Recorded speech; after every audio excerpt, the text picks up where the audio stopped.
Hello everyone. Today we will going to discuss about for loop example. For loop की theory को हम पढ़ चुके हैं कि for loop क्या होता है। आज हम उसे एक प्रोग्राम के अंदर इम्प्लीमेंट करके देखेंगे कि किस तरह से जावा के अंदर हम for loop का यूज़ करते हैं। for loop को पढ़ने से पहले आपको उसका सिंटेक्स याद होना चाहिए, तभी आप उसे प्रोग्राम में यूज़ कर सकते हो। for loop का अगर आपको सिंटेक्स पता है तो आप उसमें लॉजिक पुट कर सकते हैं। यहाँ पर हमने for loop का सिंटेक्स भी लिखा है और उसका एग्जाम्पल भी लिखा है। पहले हम बात करते हैं उसकी सिंटेक्स की। जो हमारा for loop का सिंटेक्स होता है वो स्टार्ट होता है for से। for इंडिकेट कर रहा है कि हम किस लूप का यूज़ कर रहे हैं, for लूप का। जब आपने कीवर्ड्स पढ़े होंगे तब आपने कई सारे कीवर्ड्स, कई सारे आइडेंटिफायर्स के नाम देखे होंगे। वहाँ पर आपने देखा होगा for के बारे में, do while के बारे में, फिर इस तरह से कई सारे आपने क्या देखे थे, वर्ड्स देखे थे जो कि क्या है हमारे कीवर्ड्स हैं। कीवर्ड्स क्यों थे? क्योंकि ये ऑलरेडी क्या है, रिजर्व वर्ड्स हैं जिनका अपना अलग अलग क्या है मीनिंग है। उन्हीं में से जो हमारे डू वाइल और फोर थे, ये तीनों हमारे क्या थे, लूप थे। इसलिए हम इन कीवर्ड का यूज़ किसी और पर्पज से नहीं कर सकते हैं, क्योंकि ये ऑलरेडी हम किसके लिए यूज़ कर रहे हैं, इनका यूज़ हम करते हैं लूप के लिए। तो यहाँ पर हमें for लूप का यूज़ करना है तो हम किस कीवर्ड का यूज़ करेंगे, for कीवर्ड का यूज़ करेंगे। देन for के साथ में हम क्या लगाएंगे, एक पैरेंथेसिस को यहाँ पर अप्लाई करेंगे। लाइक यहाँ पर हमने दिया for, उसके साथ में हम क्या देंगे, एक पैरेंथेसिस को यूज़ करेंगे। ये जो स्मॉल ब्रैकेट है इसके अंदर हम क्या देंगे, नंबर ऑफ स्टेटमेंट को पास करेंगे। टोटल 3 स्टेटमेंट का हम for लूप के साथ में यूज़ करेंगे। फर्स्ट है हमारा इनिशियलाइजेशन पार्ट। इनिशियलाइजेशन पार्ट क्या करता है, यहाँ पर जो आपका लूप है, लूप के लिए आपको 2 पॉइंट स्पेसिफाई करना होते हैं। फर्स्ट होता है आपका स्टार्टिंग पॉइंट, सेकंड होता है आपका एंडिंग पॉइंट।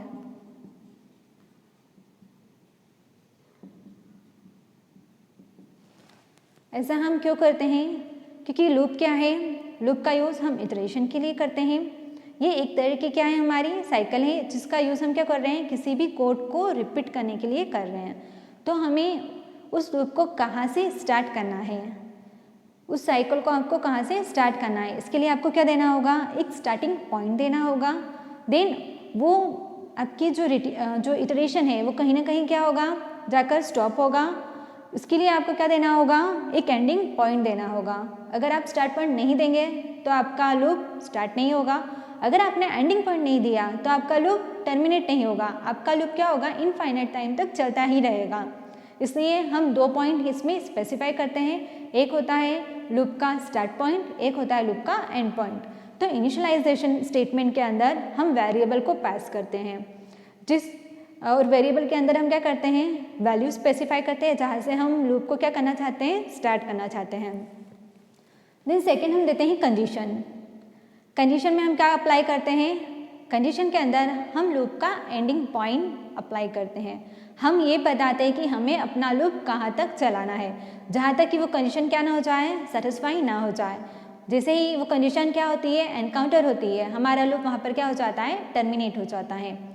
कंडीशन के अंदर हम क्या देते हैं, कोई भी एक्सप्रेशन देते हैं, रिलेशनल एक्सप्रेशन आप पास कर सकते हैं, जहाँ पर आप क्या करते हैं, कंपैरिजन करते हैं। कंपैरिजन होने के बाद क्या होता है, अगर कंडीशन ट्रू होती है तो हमारा लूप क्या होता है, आगे बढ़ता है, और अगर कंडीशन फॉल्स हो जाती है तो हम क्या होते हैं, लूप से बाहर आ जाते हैं। देन थर्ड आता है हमारा increment and decrement operator. Increment के अंदर हम क्या करेंगे, इंक्रीमेंट डिक्रीमेंट के अंदर अब आपकी जो साइकिल है उसे आपको क्या करना है, आगे बढ़ाना है। तो उसके लिए हम क्या देते हैं, इंक्रीमेंट और डिक्रीमेंट स्टेटमेंट देते हैं। यहाँ पर हमने for के अंदर 3 स्टेटमेंट पास किए और तीनों को सेपरेट करने के लिए हमने क्या यूज़ किया है, यहाँ पर आपको एक साइन नज़र आ रहा है, ये जो सिंबल है इसे हम क्या कहेंगे, सेमीकोलन। आप बोर्ड पर देख सकते हैं, इसे हम कहेंगे सेमीकोलन, जिसका मीनिंग क्या होता है, एंड ऑफ द स्टेटमेंट। किसी भी स्टेटमेंट को एंड करने के लिए एंड ऑफ द स्टेटमेंट का यूज़ किया जाता है। इस तरह से हम यहाँ पर 3 स्टेटमेंट का यूज़ करेंगे और उनके बीच में 2 एंड ऑफ द स्टेटमेंट देंगे। आप फॉर लूप के बाद में एंड ऑफ द स्टेटमेंट नहीं देंगे। अगर यहाँ पर आपने एंड ऑफ द स्टेटमेंट दे दिया है तो आप लूप के इनसाइड ही नहीं आएंगे। इसलिए जो आपको एंड ऑफ द स्टेटमेंट देना है वो फॉर लूप का जो ब्रैकेट है उसके अंदर हम क्या करेंगे, तीनों स्टेटमेंट के बीच में हम एंड ऑफ द स्टेटमेंट का यूज़ करेंगे। देन स्टार्ट होगी हमारी फॉर लूप की बॉडी, जहाँ पर हम वो कोड देंगे जिसे हम क्या करवाना चाहते हैं, वो स्टेटमेंट या वो कोड जिसे आप बार बार रिपीट करवाना चाहते हो, उस कोड को आप कहाँ दोगे, फॉर लूप के इनसाइड दोगे। इस तरह से फॉर लूप का सिंटेक्स हम अप्लाई करेंगे। सबसे ज़्यादा यूज़ में आना वाला जो हमारा लूप है वो कौन सा है, फॉर लूप है। क्यों? क्योंकि यहाँ पर सिंगल लाइन में ही क्या होते हैं, तीनों जो हमारे स्टेटमेंट है, initialization, condition and increment and decrement operator, तीनों का ही सिंगल लाइन में क्या हो जाता है, यूज़ हो जाता है। अब हम बात करते हैं इसके एग्जाम्पल की कि हम किस तरह से फॉर लूप को अपने प्रोग्राम में यूज़ कर सकते हैं। यहाँ पर हम एक प्रोग्राम राइट कर रहे हैं नंबर को प्रिंट करने के लिए, जिसके थ्रू हम इंटीजर नंबर को 1 to लेकर 3 तक क्या कर रहे हैं, उसे प्रिंट करवाना चाह रहे हैं। इसके लिए यहाँ पर हम क्या लिखेंगे, एक प्रोग्राम को राइट करेंगे। जावा के अंदर प्रोग्राम राइट करने के लिए हमें सबसे पहले क्या देना होगा, क्लास। यहाँ हमने दिया पब्लिक क्लास। क्लास क्रिएट करने के लिए आपको क्लास कीवर्ड का यूज़ यहाँ पर मैंडेटरी है, ठीक है। देन ये जो है, ये क्या है, आपकी क्लास का नेम है। आप जो चाहे वो क्लास नेम अपने प्रोग्राम में यूज़ कर सकते हैं। यहाँ पर मैंने यूज़ किया है डेमो नाम से क्लास को क्रिएट किया है। देन क्लास की क्या होगी, अपनी बॉडी होती है, जो कि किसी भी, चाहे फंक्शन हो चाहे क्लास हो, जो बॉडी होती है वो कहाँ से स्टार्ट होती है, कर्ली ब्रैकेट से ओपन होती है। देन कर्ली ब्रैकेट से आप उसे क्या करते हो, क्लोज कर देते हो। उसके बीच में हम क्या देंगे, नंबर ऑफ स्टेटमेंट्स देंगे। अब हमें क्या करना है, 1 से लेकर 3 तक नंबर को प्रिंट करवाना है। दैट मीन्स कि जो हमारा आउटपुट है, हमारा डिज़ायर आउटपुट क्या है, वो कुछ इस तरह से स्क्रीन पर विजिबल होना चाहिए। ये हमारा डिज़ायर आउटपुट है। इसके लिए हम क्या लिख रहे हैं, प्रोग्राम राइट कर रहे हैं। देन हमने लगाई मेन क्लास। ये जो है पब्लिक स्टैटिक वॉइड, यहाँ पर क्या है, मेन फंक्शन को हमने क्या किया है, ओपन किया। Then string args, main function कह लीजिए, जावा के अंदर हम इसे क्या कहते हैं, मैन मेथड कहते हैं। अब मेन मेथड की बॉडी को हम क्या करेंगे, ओपन करेंगे और उसके अंदर हम क्या अप्लाई करेंगे, फॉर लूप को। मैन मेथड की हमने क्या की, बॉडी को ओपन किया। अब यहाँ पर हमने जो हमारा एक्चुअल लॉजिक है वो कहाँ पर लिखा है, हमने यहाँ पर लिखा है। अब हमने अप्लाई किया है फॉर लूप को, यहाँ पर आपने दे दिया फॉर। देन हम देंगे इनिशियलाइजेशन पार्ट, जहाँ पर हम क्या करेंगे, एक वेरिएबल डिक्लेयर करेंगे, जिसे आप क्या कर दोगे, इनिशियलाइज कर दोगे, जहाँ से आपको आपका फॉर लूप क्या करना है, स्टार्ट करना है। तो उसका आपने स्टार्टिंग पॉइंट दे दिया, इंटीजर i असाइन बाय 1। हमने इसे कितने से असाइन कर दिया, 1 से, क्योंकि हमें अपने लूप को कहाँ से चलाना है, 1 से चलाना स्टार्ट करना है। आपने यहीं पर क्या किया, वेरिएबल को डिक्लेयर भी कर दिया। अगर आप इस वेरिएबल को यहाँ डिक्लेयर नहीं करते तो अगर आप चाहें तो इसे इंटीजर i इस तरह से भी क्या कर सकते हैं, दे सकते हैं। या फिर आप क्या चाहते हैं, डिक्लेरेशन और इनिशियलाइजेशन साथ में चाहते हैं तो आप इस ब्रैकेट के अंदर भी क्या कर सकते हैं, वेरिएबल को डिक्लेयर कर सकते हैं। तो यहाँ पर हमने दे दिया इनिशियलाइजेशन पार्ट में इंटीजर i। वेरिएबल हम कौन सा यूज़ कर रहे हैं, i, जिसे हम कितने से इनिशियलाइज कर रहे हैं, 1 से इनिशियलाइज कर रहे हैं। ये हो गया हमारा first statement, initialization statement. Second statement क्या है हमारा, कंडीशन स्टेटमेंट। अब हम यहाँ पर क्या अप्लाई करेंगे, कंडीशन। हमें अपने लूप को कहाँ तक चलाना है, हमें अपना लूप 1 से स्टार्ट करना है और उसे एंड कहाँ पर करना है, नंबर 3 पर हमें उसे एंड करना है। ये हमारा स्टार्टिंग पॉइंट क्या है, 1, और मुझे इस लूप को कहाँ तक चलाना है, 3 तक। तो मैं क्या दूंगी, कंडीशन। अब आपका जो मेन वर्क है वो है कि आपको जो लॉजिक है वो लिखना आना चाहिए। अब आपको कंडीशन पता होना चाहिए कि आपको कंडीशन किस तरह से लिखना है। अब आप कंडीशन क्या दोगे, आपको चलाना कहाँ से, 1 से। देन आपको कहाँ तक चलाना है उसे, 3 तक। तो हम क्या देंगे यहाँ पर, i <= 3। i के अंदर अभी क्या वैल्यू है हमारे पास में, 1। अब हमें इसे कहाँ तक चलाना है, जब तक कि ये क्या ना हो जाए, 3 के इक्वल ना आ जाए। अगर सपोज यहाँ पर आपने दे दिया 30, आपको चलाना क्या था, नंबर आपको कितना प्रिंट करवाना है, 1 से लेकर 3 तक। आपने कंडीशन में क्या दे दिया, 30। तो इस केस में हमारा लूप कहाँ तक चलेगा, जब तक कि ये 30 नंबर तक क्या ना कर दे, नंबर्स को प्रिंट ना कर दे। बट क्या ये हमारा डिज़ायर आउटपुट है, नहीं। हमें तो सिर्फ कितनी वैल्यू चाहिए थी, 1, 2 एंड 3। हमें इससे आगे नंबर्स को प्रिंट नहीं करवाना था। तो ये क्या हुआ, हमारा लॉजिक एक तरह से रॉन्ग हो गया है। इसलिए लॉजिक देते वक्त आप ध्यान रखिए कि कंडीशन किस तरह से अप्लाई करना है। यहाँ पर हमें सिर्फ 3 तक क्या करना है, हमारे लूप को चलाना है। तो यहाँ हम देंगे i <= 3। ये हो गया हमारा सेकेंड पार्ट। देन हम देंगे थर्ड पार्ट, जिसके थ्रू हम क्या करेंगे, इंक्रीमेंट ऑपरेटर या डिक्रीमेंट ऑपरेटर को अप्लाई करेंगे। यहाँ पर मैंने यूज़ किया है इंक्रीमेंट ऑपरेटर को, जिसके थ्रू हम क्या करेंगे, जो हमारा इनिशियलाइजेशन वेरिएबल है i, इसकी वैल्यू को हम क्या करते जाएंगे, इंक्रीज करते जाएंगे। लाइक पहले हमारा वैल्यू क्या है 1, फिर हम उसे इंक्रीज करेंगे +1 से तो कितनी हो जाएगी 2। तो इस तरह से जो आपका लूप है उसे स्टेप बाय स्टेप आगे बढ़ाने के लिए आपको इंक्रीमेंट ऑपरेटर या डिक्रीमेंट ऑपरेटर का यूज़ करना ज़रूरी है। अब हम देखते हैं कि किस तरह से, जैसे ही आपने एक बार ये पूरा लॉजिक क्या कर दिया, राइट कर दिया, देन आप क्या करेंगे, फॉर लूप का ब्रैकेट ओपन करेंगे। वहाँ पर हम वो स्टेटमेंट देंगे जिसे हमें क्या करना है, बार बार रिपीट करना है, क्योंकि हम लूप का यूज़ करते ही इसलिए है कि वो कोड को हम लिखें जिसे हमें बार बार क्या ना करना पड़े, राइट ना करना पड़े। उस स्टेटमेंट को हम सिर्फ कितनी बार लिखेंगे, एक बार, बाकी हम क्या करते हैं, लूप के थ्रू से प्रिंट करवाते जाते हैं। देन हमने दे दिया सिस्टम out.println i। अब इसके थ्रू क्या होगा, जो हमारा i है उसकी वैल्यू प्रिंट हो जाएगी। देन हमने फॉर लूप को टर्मिनेट कर दिया, यहाँ पर एंड कर दिया, इसकी जो बॉडी है उसे यहाँ पर हमने क्लोज कर दिया। आपका जब काम कंप्लीट हो जाता है उसके बाद आप क्या करोगे, उस ब्रैकेट को क्लोज कर दोगे जिसे आपने ओपन किया था। देन मेन के ब्रैकेट को हम क्या करेंगे, क्लोज करेंगे। और आपने क्लास के क्या किया है, ब्रैकेट को ओपन किया है, तो आपको एक और ब्रैकेट क्या होगा, क्लोज करना होगा। एक बार आपने जो प्रोग्राम राइट कर दिया, अब आप इसे क्या करोगे, सेव करोगे। किस एक्सटेंशन का यूज़ करके हम इसे सेव करेंगे, .java नाम से हम इसे सेव कर देंगे। आफ्टर दैट आप इसे क्या करोगे, कंपाइल करोगे। कंपाइल करने के लिए कमांड हमने देखी थी, अब आप उस कमांड को दोगे और क्या करोगे, प्रोग्राम को कंपाइल कर दोगे। अगर आपका प्रोग्राम एक्यूरेट है, इसके अंदर किसी तरह की कोई एरर नहीं है, तो सक्सेसफुली आपका प्रोग्राम क्या हो जाएगा, कंपाइल हो जाएगा। इन केस अगर आपके इसमें किसी तरह की कोई एरर जनरेट होती है तो आपको कंपाइलर क्या करेगा, वो एरर थ्रो कर देगा। आपको फिर से क्या करना होगा, आपका जो सोर्स कोड है, जो प्रोग्राम है, इसमें करेक्शन करना होगा और जिस पार्ट में, जिस स्टेटमेंट पर क्या आई है, एरर आई है, उसे आपको सुधारना होगा। आफ्टर दैट आप फिर से क्या करेंगे, प्रोग्राम को कंपाइल करेंगे। देन एक बार आपका प्रोग्राम क्या हो जाए, सक्सेसफुली कंपाइल हो जाता है, फिर आप उसे क्या करोगे, रन करोगे। रन करने के बाद आपको क्या मिलेगा, आउटपुट मिलेगा। ये हमारा कंसोल, हमारी आउटपुट विंडो।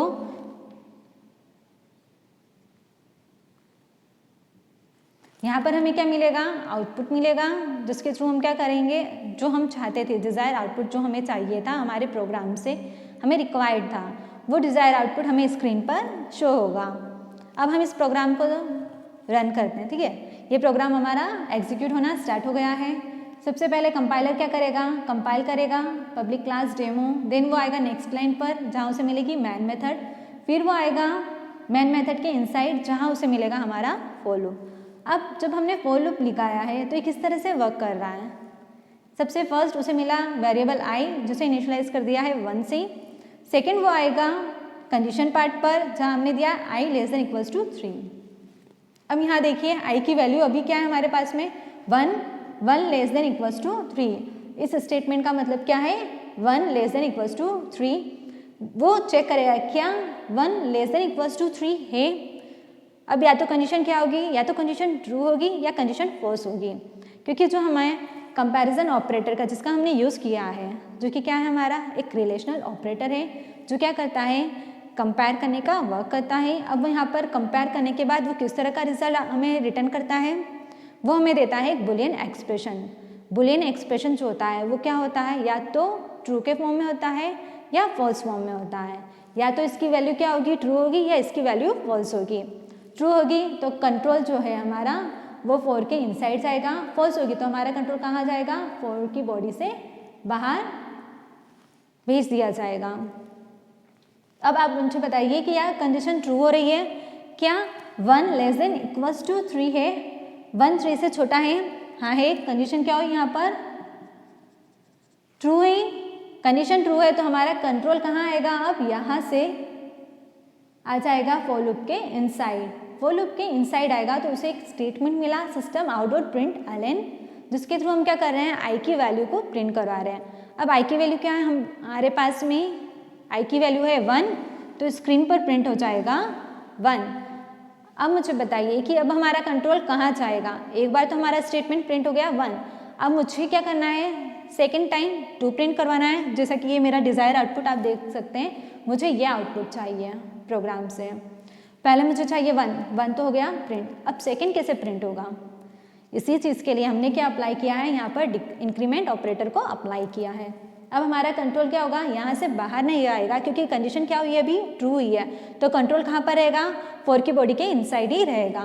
फिर वो कहाँ जाएगा, यहाँ पर जो हमारा ये इंक्रीमेंट डिक्रीमेंट ऑपरेटर हमने अप्लाई किया है वहाँ पर हमारा कंट्रोल क्या हो जाएगा, पहुँच जाएगा। अब वो क्या करेगा, आई की जो वैल्यू है उसे +1 से इंक्रीज कर देगा। जो इंक्रीमेंट ऑपरेटर होता है, जैसा कि आप यहाँ देख रहे हैं डबल प्लस, ये क्या करता है, जो वेरिएबल होता है उसकी वैल्यू में +1 ऐड कर देता है। लाइक यहाँ पर हमारे पास में है आई प्लस प्लस, आई की वैल्यू क्या है 1, तो 1 पर हमने क्या ऑपरेटर अप्लाई किया है, इंक्रीमेंट ऑपरेटर, जिसका मतलब क्या है +1 कर देना। ये जो आई प्लस प्लस है इसे आप इस तरह से भी देख सकते हैं, आई +1, तो आई के अंदर क्या वैल्यू है हमारे पास में 1 और उसके अंदर क्या ऐड कर देगा 1, तो 1 + 1 कितना हो गया 2। अब 2 वैल्यू कहाँ जाएगी, जो आई वेरिएबल है उसके अंदर जाकर क्या हो जाएगी, स्टोर हो जाएगी। जो आई की वैल्यू है वो क्या होती रहेगी, बार बार ओवरराइड, या फिर आप उसको क्या करोगे, बार बार चेंज करते जाओगे। पहले हमारी आई की वैल्यू क्या थी 1 थी, अब इंक्रीमेंट ऑपरेटर अप्लाई किया तो आई +1 हो गया, दैट मीन्स 1 + 1 इक्वल्स टू कितना हो गया 2। तो अब जो 2 है वो किसके अंदर स्टोर हो जाएगा, आई नाम के वेरिएबल में स्टोर हो जाएगा। अब आई की न्यू वैल्यू हमारे पास में क्या है 2। लूप के अंदर हर बार क्या होगा, इनिशियलाइजेशन पार्ट सिर्फ एक बार एग्जीक्यूट होगा, उसके बाद हर बार क्या होगा, कंडीशन चेक होगी, एक से ज़्यादा मल्टीपल टाइम क्या होगा, ये वाला स्टेटमेंट हमारा टेस्ट किया जाएगा, देन हमारा इंक्रीमेंट डिक्रीमेंट ऑपरेटर एग्जीक्यूट होगा। एक बार हमने इसे इनिशियलाइज कर दिया, अब इसका रोल यहाँ पर खत्म हो चुका है। अब सिर्फ कौन से 2 स्टेटमेंट रोल में है, वो है हमारा कंडीशन और इंक्रीमेंट पार्ट। बार बार हमारा जो कंट्रोल है वो सिर्फ इन दोनों के बीच में ही क्या करेगा, स्विच करेगा। अब हमने आई को क्या कर दिया है, आई की जो वैल्यू है वो क्या हो चुकी है 2 हो चुकी है। अब यहाँ पर क्या होगा, फिर से कंडीशन चेक होगी, क्या 2 < 3 है, क्योंकि आई के अंदर क्या है अब 2 है, क्या 2 < 3 है, कंडीशन क्या होगी, ट्रू होगी, क्योंकि 2 क्या है 3 से छोटा है। अब हम फिर से कहाँ आएंगे, या आप एरो को फॉलो कीजिए, फॉर के इनसाइड आएंगे, वहाँ पर हमारा स्टेटमेंट है system out dot println. वो क्या करेगा, आई की वैल्यू को प्रिंट कर देगा। आई की वैल्यू क्या है हमारे पास में 2 है, तो 2 यहाँ पर क्या हो जाएगा, प्रिंट हो जाएगा। देन फिर से हमारा कंट्रोल कहाँ जाएगा, हमारे इंक्रीमेंट पार्ट पे जाएगा। अब आई की वैल्यू क्या है हमारे पास में 2 है, तो 2 पर इंक्रीमेंट ऑपरेटर अप्लाई किया तो 2 + 1 हो गया, 2 + 1 इक्वल्स टू कितना हो गया 3। तो अब हमारे पास में आई की जो न्यू वैल्यू है वो क्या है 3 है। फिर से कंडीशन पार्ट पर आएंगे तो यहाँ पर क्या होगा, कंडीशन चेक होगी, क्या 3 < 3 है, 3 से छोटा तो नहीं है, बट 3 के इक्वल ज़रूर है। तो यहाँ पर हमने जो ऑपरेटर अप्लाई किया है वो क्या है <= तो यहाँ पर क्या हुई, कंडीशन चेक हुई, क्या 3 के इक्वल है, 3 के इक्वल है, कंडीशन क्या होगी यहाँ पर ट्रू होगी। देन अगेन हम क्या आएंगे, फॉर लूप के इनसाइड आएंगे, जहाँ पर हमारा स्टेटमेंट है system out dot println. फिर से क्या होगा, हमारी आई की जो वैल्यू है वो क्या हो जाएगी, स्क्रीन पर प्रिंट हो जाएगी। आई की न्यू वैल्यू क्या थी 3 थी, 3 स्क्रीन पर प्रिंट हो गई। फिर से हम जाएंगे कहाँ पर, इंक्रीमेंट पार्ट पर। अब आई की जो न्यू वैल्यू वो क्या है 3 पर हमने इंक्रीमेंट ऑपरेटर अप्लाई किया तो कितना हो गया 3 + 1 = 4,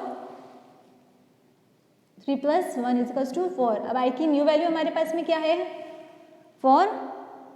तो इस तरह से अब क्या होगा, फिर से कंडीशन चेक होगी, क्या 4 <= 3 है, कंडीशन क्या हुई यहाँ पर फॉल्स हो गई। अब जब कंडीशन फॉल्स हो चुकी है, क्योंकि 4 क्या है 3 से बड़ा है, इसलिए कंडीशन यहाँ क्या हो गई, फॉल्स हो गई। जब हमारी कंडीशन फॉल्स हो जाती है तब हम लूप के इनसाइड में जाकर हमारा जो कंट्रोल है वो क्या हो जाएगा, लूप की बॉडी से बाहर आ जाएगा। ये क्या है, ये लूप का ब्रैकेट था, इस ब्रैकेट के बाहर उसे जो स्टेटमेंट मिलेगा ये उस स्टेटमेंट को क्या करेगा, एग्जीक्यूट करेगा। अदरवाइज हमारा प्रोग्राम क्या हो जाएगा, यहीं पर टर्मिनेट हो जाएगा। सपोज यहाँ पर हमने दिया होता रिटर्न 0, तो हमारा प्रोग्राम क्या होता है, यहीं पर एंड हो जाएगा। और हमारा जो डिज़ायर आउटपुट था वो हमें ऑलरेडी मिल चुका है। जैसा कि आप देख सकते हैं ये हमारा डिज़ायर आउटपुट था 1 2 3, ये हम एक्सपेक्ट कर रहे थे हमारे प्रोग्राम से, जिसके लिए हमने प्रोग्राम को राइट किया था। फिर जैसे ही हमारा प्रोग्राम हमने राइट किया उसके थ्रू हमें जो आउटपुट जनरेट हुआ वो क्या है, 1 2 3, जो कि हमारा क्या है, डिज़ायर आउटपुट से मैच हो रहा है। इस तरह से हम फॉर लूप का यूज़ कर क्या करेंगे, प्रोग्रामिंग करेंगे। आई होप ये वीडियो आपके लिए यूज़फुल रहा होगा। Thank you so much.